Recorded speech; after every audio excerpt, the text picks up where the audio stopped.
Halo guys, Assalamualaikum. Apa kabar? Semoga kalian sehat selalu. Mungkin sebagian dari kalian masih belum tahu apa sebab Korea Selatan dan Korea Utara cerai dan bahkan sampai sekarang bersih tegang. Padahal mereka itu dulunya adalah satu negara loh. Kalau kalian penasaran, listen to my YouTube channel. Let's get the best information.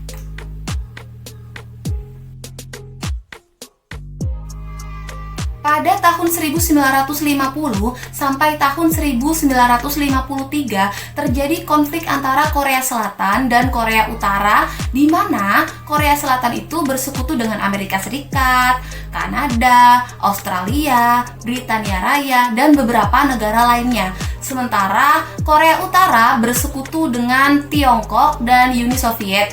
Tiongkok dan Uni Soviet sendiri memberikan sumbangan kekuatan militer. Perang Korea ini biasa dikenal dengan perang yang terlupakan atau perang yang tidak diketahui. Kenapa perang ini dianggap perang yang terlupakan? Karena perang ini tuh nggak ada deklarasi resmi dari Amerika Serikat. Sedikitnya korban dari Amerika Serikat dan penyebabnya pun dianggap belum jelas.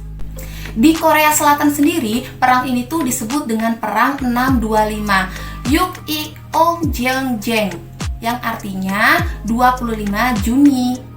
Kalau kita teliti lagi, Juni kan bulan 6, terus tanggalnya tanggal 25. Berarti ya wajar kalau perang ini dinamakan Perang 625 oleh Korea Selatan. Sementara Korea Utara menyebut perang ini tuh sebagai Choguk Haebang Chonjeng, yang artinya perang pembebasan tanah air. Namun ada juga yang menyebut perang ini tuh sebagai perang Joseon, di mana Joseon itu adalah sebutan Korea Utara untuk tanah Korea.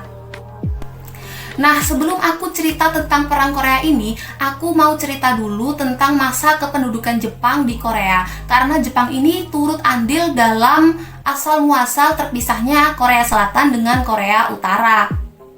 Setelah mengalahkan Tiongkok pada perang pertama yang terjadi pada tahun 1894 sampai 1896, Jepang menduduki Kekaisaran Korea pada tahun 1897 sampai tahun 1910 yang waktu itu dipimpin oleh Raja Gojong.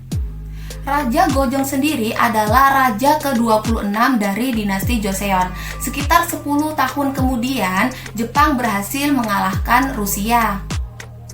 Lalu Jepang memutuskan agar Korea menjadi protektoratnya, yang artinya Korea itu di bawah kontrol Jepang pada tahun 1905.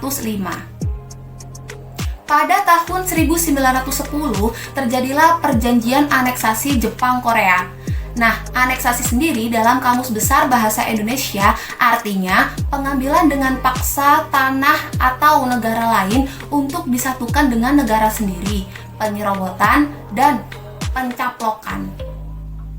Dan tentu saja kaum nasionalis dan kaum intelektual tidak terima dengan hal itu, guys. Mereka memilih untuk melarikan diri dan bahkan beberapa di antara mereka membentuk pemerintahan sementara Korea yang dipimpin oleh Syngman-rhee. Singkat cerita, antara tahun 1919 sampai 1925, kaum komunis memilih untuk melakukan pemberontakan terhadap Jepang. Pada tahun 1937, Gubernur Jenderal Jiro Minami membuat peraturan asimilasi budaya di mana penduduk Korea ini dilarang menggunakan bahasa, sastra, dan budaya Korea, guys. Pokoknya penduduk Korea ini diharuskan menggunakan budaya Jepang, guys. Bahkan penduduk Korea diperintahkan mengganti nama mereka menjadi nama Jepang. Parah sih, parah gila, parah. Aku nggak bisa bayangin kalau Lee Min Ho, misalnya ada orang namanya Lee Min Ho nih, diganti Tsubasa gitu, aku nggak bisa bayangin, guys. Terus ada orang namanya Kim Tae Hyung, terus diganti sama nama Uzumaki gitu, aku nggak bisa bayangin. Terus ada cewek namanya Song Hye Kyo, terus diganti nama Maruko-chan. Ya nggak bisa bayangin aku mah. Parah banget. Oke. Kembali ke pembahasan ya. Pada tahun 1938, Jepang menerapkan sistem kerja paksa. Sementara itu, Di Tiongkok, kelompok nasionalis yang dipimpin oleh Yi Pom-sok dan kelompok komunis yang dipimpin oleh Kim Il-sung mengorganisir para pejuang Korea yang mengungsi. Singkat cerita, pada bulan Agustus 1945, Amerika Serikat menjatuhkan bom atom di Hiroshima, guys. Tahun berikutnya, Amerika Serikat dan Uni Soviet membuat perjanjian untuk membagi Korea ke dalam dua bagian, tanpa konsultasi dulu dengan Korea itu sendiri. Nah, pada tanggal 9 Agustus 1945, Uni Soviet mendeklarasikan perang pembebasan Korea dari Jepang. Perjanjian pembagian Korea yang dilakukan oleh Amerika dan Uni Soviet tentu saja bertentangan dengan Konferensi Kairo yang disepakati pada tahun 1943. Di mana dalam konferensi tersebut membahas posisi sekutu melawan Jepang dan membuat keputusan tentang Asia setelah perang. Singkat cerita, akhirnya semenanjung Korea dibagi menjadi dua di garis 38 derajat. Sepemahaman aku, si Amerika ini nimbrung di selatan dan si Uni Soviet nimbrung di utara, guys. Pada bulan Desember 1945, Amerika Serikat dan Uni Soviet ini menyetujui konferensi Menteri Luar Negeri Moskwa yang lagi-lagi tanpa konsultasi dulu dengan Korea. Intinya, Amerika dan Uni Soviet ini ingin mendapatkan bagian gitu loh. Tentu saja hal itu membuat rakyat Korea marah, ya. Banyak melakukan aksi protes dan bahkan mengangkat senjata. Kelompok sayap kanan yang dipimpin oleh Syngman Rhee menentang perwalian Amerika Serikat dan Uni Soviet di Korea. Dia nggak mau dipimpin oleh pemerintahan asing lagi setelah dijajah Jepang puluhan tahun, guys. Pada tanggal 20 Juli 1948, Syngman Rhee ini ditunjuk sebagai presiden dan mendirikan Republik Korea Selatan pada tanggal 15 Agustus 1948. Namun, Syngman Rhee ini mengusir komunis dan anggota kelompok sayap kiri dari panggung politik negara. Pada tahun 1949, Amerika Serikat memutuskan untuk mundur dari Korea Selatan dengan meninggalkan sedikit persenjataan.